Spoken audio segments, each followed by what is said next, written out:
તો good morning, જય માતાજી, જય મુરલીધર અને સ્વાગત છે તમારું અમારા નવા વ્લોગમાં. આજે હે ને સવારમાં 9 વાગી ગયા અને હે ને તડકો થઈ ગયો ફૂલ. તો ઢોરને હે ને પાય બાંધી દઈએ. એકવાર નિરણ કરી દીધી અહીંયા, હજી એકવાર અહીં કરી દઈએ ને પછી બપોરે એકવાર. દિયાખામાં હે ને 4 વાર નિરણ થાય. સવારમાં એક અટાણે 9-10 વાગે, પછી બપોરે 12-1 વાગે અને પછી છેલ્લે સાંજે 8-9 વાગે. ફટાફટ છે ને પાણી પાય અને બાંધી દઈએ. બધા ઢોર ઉભા નિરણ ખાઈ લીધું અને હે ને આખી લાઈ મસ્ત થઈ ગયા. અહીંયા હે ને આપણે વહેલા મોડો મેળ આવે ને મકાનનું કામ પૂરું થાય ને પછી એમાં ધ્રાબો નાખી દેવો. એટલે છે ને અહીંયા એકને એક ખીલે બાંધ્યું રહી ને તો ખીલા કસકાણ થાય. હાલો ફટાફટ છે ને પાઈ દઈએ પેલા ઢોર.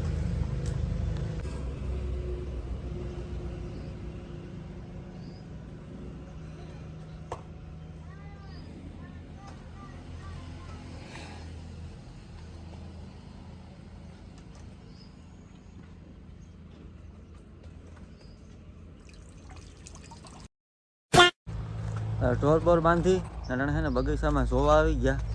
આમાં હે ને મહી છે વધારે વેટ થાય તો હે ને દવા છાંટવાની છે. તો ટ્રેક્ટરવાળાને બોલાવ્યો કે આવે પછી દવા છાંટી દઈએ. અને હે ને ફાલમાં બહુ હે ને હમણાં નબળું હે, પોટા ભરતા જાય.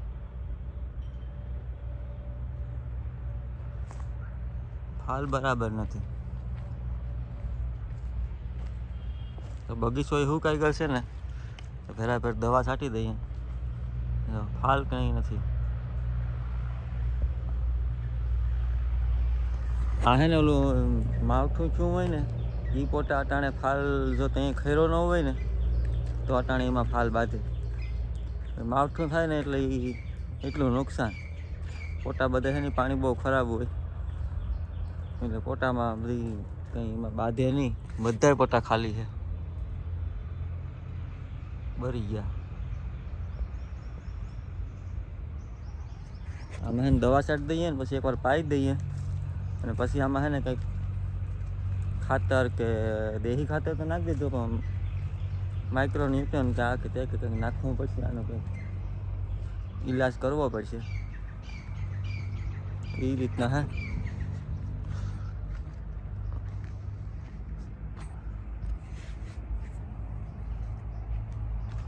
અને આપણા મકાનમાં હે ને પ્લાસ્ટર કમ્પ્લીટ થઈ ગયો અને પાણી છાંટવાનું બધું પૂરું થઈ ગયું. હવે હે ને થોડાક સમયમાં લાદીનું કામ ચાલુ કરવાનું છે.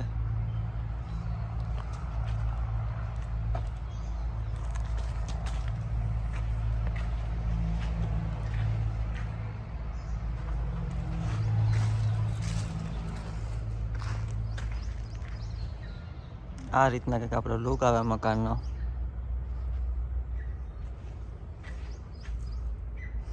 ને અહીંયા હે ને આ ખાસો હે ને ત્યાં હે ને કાચ કે કંઈક રેલિંગ કે કંઈક ફિટ કરવાનું છે. જોઈએ હવે શું કરવાનું થાય.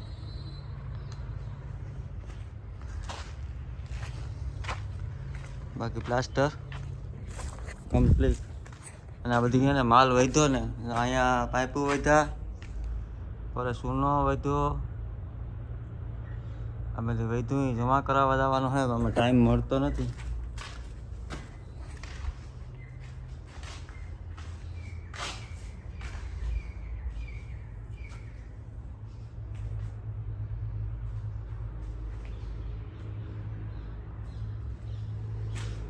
હજી છે ને આ બધી પાણીનો ભેજ છે, હજી મૂકાતું જાય ને એમાં વાઇટ થતું જાય.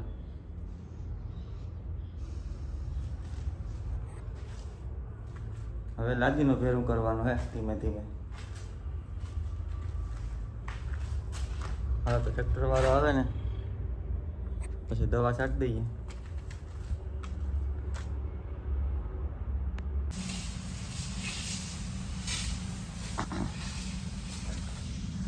હવે ફાઇનલી હે ને દવા છાંટવાનું કામ ચાલુ છે.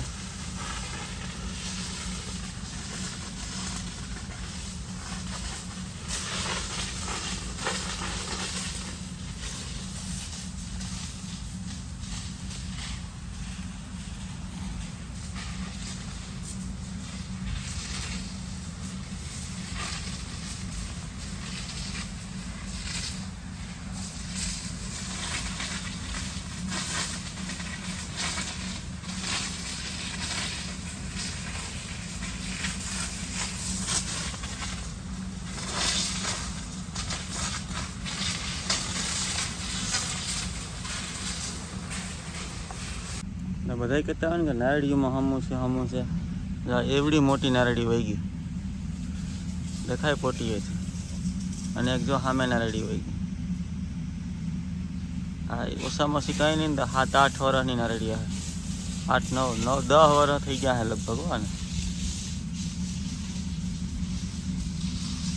ફરે પણ વહી ગઈ વરસમાં છે ને 4-5 નારળીઓ વહી જાય આ રીતના આવી નાની નારળી વહી જાય ને એ પોહાય આ મોટી નારળી આવક ચાલુ વાળી છે ને એ વહી જાય ને પોહાતું નથી ત્યાં કંઈ થતું નથી અને જે સારી નારળી હોય ને ફૂલ ફાલ આવતો હોય 1 નંબર નારળી હોય ને એ જ જાય આ 1 નંબર નારળી હતી ને સામે હતી ને એ પણ મસ્ત નારળી હતી એમાં ફાલ ન આવતો હોય ને એ નારળીઓ જતી નથી